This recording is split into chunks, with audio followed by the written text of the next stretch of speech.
शिंदे साहेब, या ठिकाणी उत्तरामध्ये जे सांगितलेलं आहे त्यामध्ये असं सांगितलेलं आहे की 16/6/2023 रोजी एक अहवाल प्राप्त झालेला आहे। त्या अहवालामध्ये अपार झाल्याचा निष्कर्ष नमूद करण्यात आलेला नाही।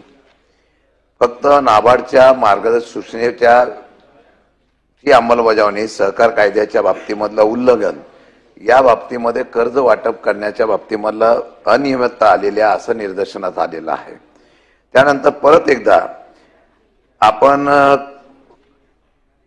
महाराष्ट्र सहकारी संस्था अधिनियम 1960 चे कलम 81 अन्वये प्राधिकृत अधिकारी म्हणून उपनिबंधक सहकारी संस्था कोल्हापूर शहर यांच्या 3/4/2024 रोजीच्या आदेशाप्रमाणे नियुक्ती करण्यात आलेली आहे। हा नियुक्तीचा अहवाल आपल्याकडे सादर झालेला आहे का?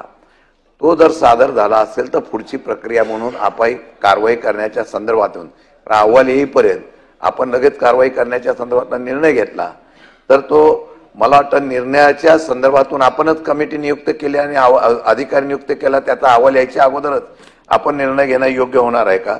तर तो अहवाल आपल्याकडे आलेला आहे का?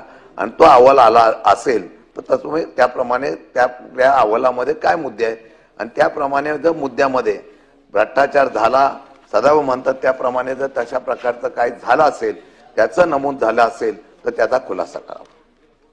तशा प्रकारचा